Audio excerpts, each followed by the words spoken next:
ছাত্রছাত্রী, তোমাদের সকলকে আমার এডিএসএল স্টাডি রুমে স্বাগত। তো আগের ভিডিওতে আমি 35 নাম্বার দাগের যে প্রশ্নটি আছে সেখানে আমরা শেষ করেছিলাম। এখন শুরু করব 36 নাম্বার দাগের প্রশ্নটি। দুটি সংখ্যার যোগফল 27 এবং তাদের গুণফল 180 হলে সংখ্যা দুটির অন্তরফল কত হবে, অর্থাৎ বিয়োগফল কত হবে। তো আমরা দেখো সংখ্যা দুটি এক্স আর ওয়াই ধরে নিয়েছি। কি বলেছে? যোগফল। তো এক্স আর ওয়াই এর যোগফল কত? 27 এবং গুণফল মানে এক্স ওয়াই হিসাবে থাকবে 180। তো এখানে একটা সূত্র রয়েছে, এক্স মাইনাস ওয়াই এর হোল স্কোয়ার অর্থাৎ এ মাইনাস বি এর whole square equal to a plus b এর হোল স্কোয়ার মাইনাস 4ab। এই সূত্র পুট করতে হবে। তো এখানে এ আর বি অর্থে হচ্ছে এখানে এক্স আর ওয়াই। তো এক্স মাইনাস ওয়াই এর হোল স্কোয়ার মানে এক্স প্লাস ওয়াই এর হোল স্কোয়ার মাইনাস 4xy। এবার দেখো এক্স প্লাস ওয়াই এর মান কত? 27। তো আমি 27 এখানে বসিয়ে দিয়েছি, তাহলে 27 স্কোয়ার হয়ে গেল মাইনাস 4xy। তো 4 ইন্টু 180, তো 4 ইন্টু 180 লিখেছি। এবার 27 স্কোয়ার মানে হচ্ছে 729, অর্থাৎ 27কে 27 দিয়ে তোমরা গুণ করে নেবে, দেখবে 729 পাবে।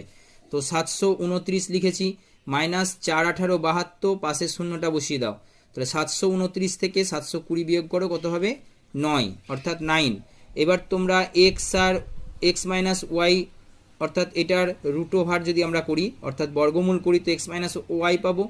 আর 9-এরও বর্গমূল করতে হবে, তো 9-এর বর্গমূল হচ্ছে 3। দুই দিকেরই বর্গমূল করতে হবে, তবে আমরা এক্স মাইনাস ওয়াই পেয়ে যাবো, অর্থাৎ সংখ্যা দুটির অন্তর কত হলো? 3। এবার চলে এসো, অর্থাৎ এই প্রশ্নের উত্তর তাহলে 36 নাম্বার দাগের প্রশ্নের উত্তর হচ্ছে অপশান ডি, তাই না?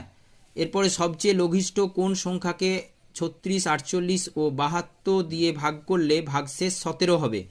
তো কি করতে হবে? 36, 48 এবং 72 এর লসাগু করতে হবে। যে লসাগু হবে তার সঙ্গে 17 যোগ করতে হবে। দেখে নাও, প্রথমে আমরা এই যে লসাগুটা করে নিয়েছি, তোমরা পজ করে দেখে নেবে।